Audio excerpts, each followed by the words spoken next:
continuation from the 14-year-old's plan. So we're just picking up from where we left off.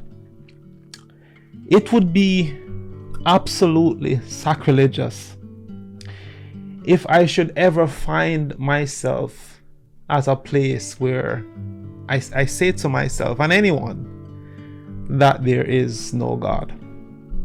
And that would be sacrilegious after everything that I have experienced, seen, after the disappointments, the failures, the success. You know, the basic observation of getting the opportunity to go to bed, get up, and get to see another sunshine is enough for me to not just be thankful, but to also have some semblance of hope, some semblance of awareness to say there must be an higher power or an higher power out there. When I think about the things I've seen, when I think about the many times I could have give up on life itself, and when I think about when I was almost at that point and then something happened. And I mean, in all fairness, we have to understand why anyone would be pessimistic about certain aspect of an higher power. And I'm not going to get into the science thereof that prove or says otherwise. I am going to stick to what I know. I'm going to stick to my journey and speak to my journey. That is. But can you blame anyone when their thoughts have been broken, when their thoughts have been altered, when it comes to life, when it comes to spirituality, when it comes to God? I mean, when you look at it, there are countries right now at each other. I mean, you could also say that the world is on another verge of another world war. If you are one of those persons who are aware of what's going on a global stance, there is. And I mean, just turning on the news right now, you will see and hear things that just make you want to just find a cave somewhere and lock yourself away. So, in all honesty and fairness, everything about this world is designed to suck your soul, is designed to darken the way that you look at life, is designed to take away any hope of faith, any hope of there being a God, any hope of you wanting to do something good with your life. Because you're going to say to yourself, this world of itself is not good. And then we have to be fair with when someone else express themselves in such a way. Because if you think about it, we all are treading or taking different journeys. So your journey might be different from someone else's. You have the free will to go home, to sleep in a comfortable bed, to maybe have dinner waiting for you. You have that privilege. Some of us do. But then there are others who, one, they don't even know where the next meal is coming from. And they don't even have a home to go home to. Have you ever taken the time to look in the face of a homeless person? This is a serious question. And I want you to think about it. And if you have never done so, the next time you are somewhere and you see a homeless person, find a way to look into their face. And I know some of us might say, oh, those people are the happiest. They're off. No, that's not true. That is not true. Take the time to look in the face of a homeless person. I'm giving you all a challenge here.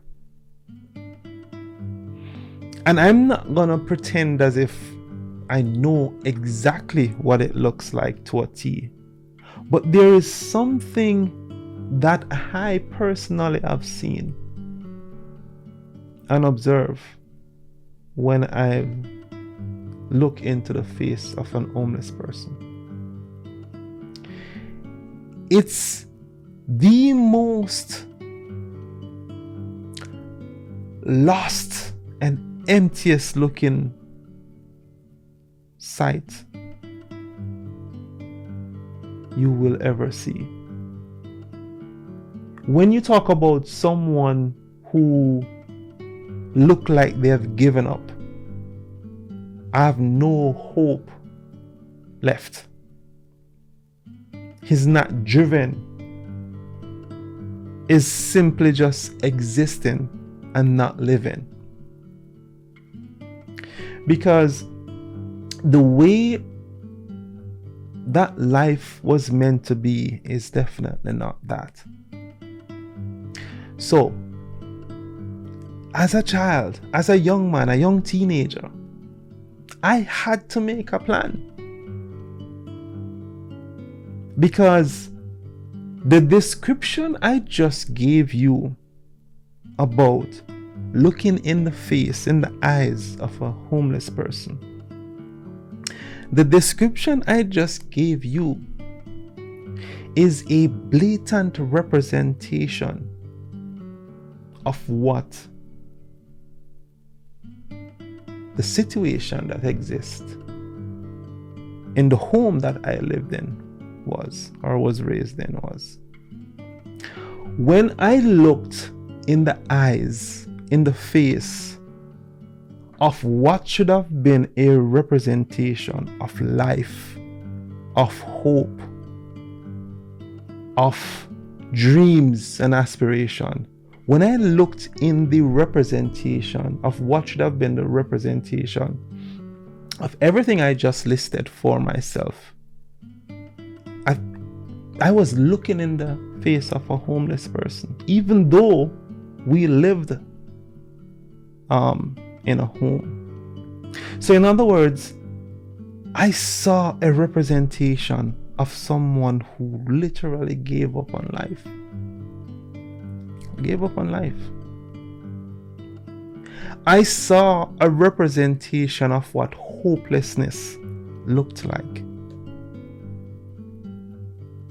And being at the age that I was, I told myself, I said to myself, this is not something that represents what I want, how I want to live, what I want to model. And so I have to come back to the first statement. To say that there is no God would be sacrilegious. Because I believe that God spoke to me as a young man back then. And He showed me a way out. And I had to make a plan. So the first act of faith was to walk to school. Because education was my way out. And so I made some detailed plan for plan B, for plan A. At this age, I want to start doing this. And then at that age, I want to be able to accomplish this. And then when I get to that age, I should be able to be somewhere with my life. And so even though I had the dream and the hope to be a doctor, I knew that I need a plan B because that might not materialize. And so I assessed what I was capable of doing, what I could afford, and how it could all play out. Remember I talked about the chessboard or the checkers board. I had to make some faint moves to be able to get to a certain strategical position. So the help that I'm talking about, I believe, could come. And so because I know that a skill is also a strategic position, is also a strategic place to be in, our own possess, to launch you somewhere else. And I know that the way that society has conditioned us, if you can't become a doctor, a lawyer, or some of those elite profession, if you can't hit that nail on the head immediately, you're not going to become anything. That's a lie. That's a lie. I strategically position myself in the skilled trade environment to launch myself into what I wanted to do in the long term. And so I said to myself, okay, I know that I need, back then that is, high school that is, and for those who are maybe a North American listener, the way the Caribbean educational system is structured from high school is that you have to do CXCs, get CXC subjects to be able to get into university. And so I said to myself, I'm going to need these subjects. 14-year-old. I'm going to need these subjects to be able to get into university. But I know that I won't be able to get into university right away. I need another strategical plan. So what I'm going to do, I'm going to learn a skill, learn a trade, get a license to be able to work on every equipment and cars. And then I'm going to use that to propel myself into a business environment, into a teaching environment. And so again, I'm saying that the way that life is and the way that fate works is that you on an individual level have to make the first move. And so from third, fourth form, I was already accepted into an institution where the skills trade was concerned. So right after graduation, still 17, still very young, I was already in a university where the skills trade era is concerned, because I made that strategical plan. And then I said to myself, if I get this and I know that I can accomplish this, then maybe I can also teach this. So guess what? After I was finished with that and started to work in the skills profession, I was already in university to become a teacher. The 14-year-old's plan. And then because I was in all these strategical positions, I started making money. I started making money to send myself to another university again to accomplish something else that I wanted to do. But before I get that far ahead, the first move when it comes to true success, when it comes to accomplishing what you really want in life, you have to first accept where you are in life. And after you accept where you are on the board, on the chessboard, on the checkers board, what is the next move? And after you have made a plan, you execute, and you start to execute. I was always of the time mindset. And what I mean by that is, I'm going to let you into a secret, but before I get there, the time mindset. And what I mean by that is, ever since the level of awareness came to me at age 14 as to what I want to do, how I want to plan my life out, I'm always doing the math. And what I mean by that is, when I decide on the move I want to make, I also do the math on how long it should take me. And then if I know the math as to how long it should take me, I can make a plan for when I get to that next stage, or when I'm able to move the pond off the board to the next spot, the place that I want to be. And the way that faith works, again, let me get back to this before I forget lose my train of thought here. Life has positions to offer us. Life has opportunities to offer us. But the thing about it is this: we have to get there first. It's almost as if it's like this. I'll say this.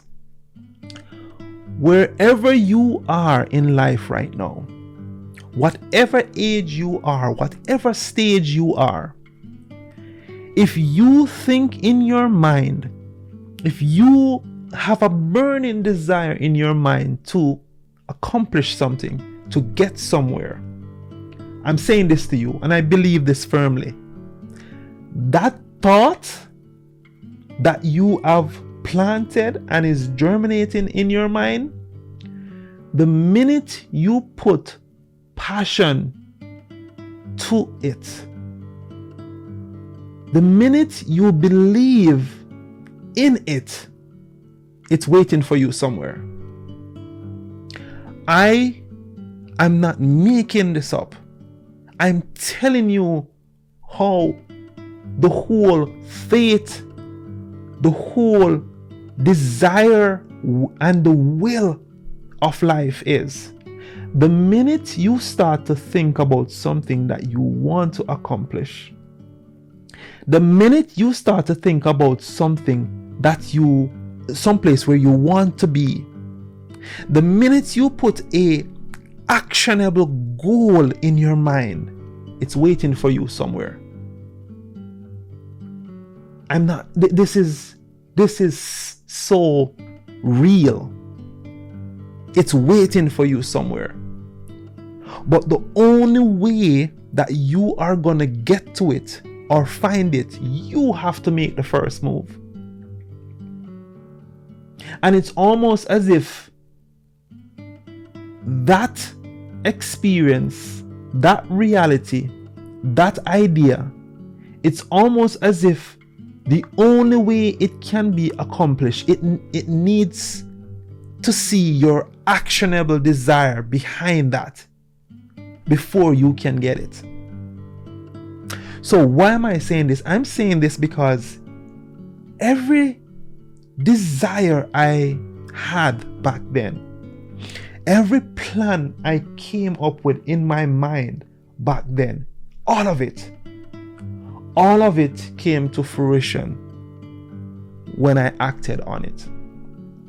So when I talk about getting an education, when I talk about getting the CXCs for university, when I talk about strategically position myself so I can get to where I want to go, after I get to that point, it all came to fruition. All of it. But you have to play your part where your goals and your hopes and your dreams are concerned. It's almost like the power and the will of the mind is capable, it's not almost, can accomplish anything with actions behind it.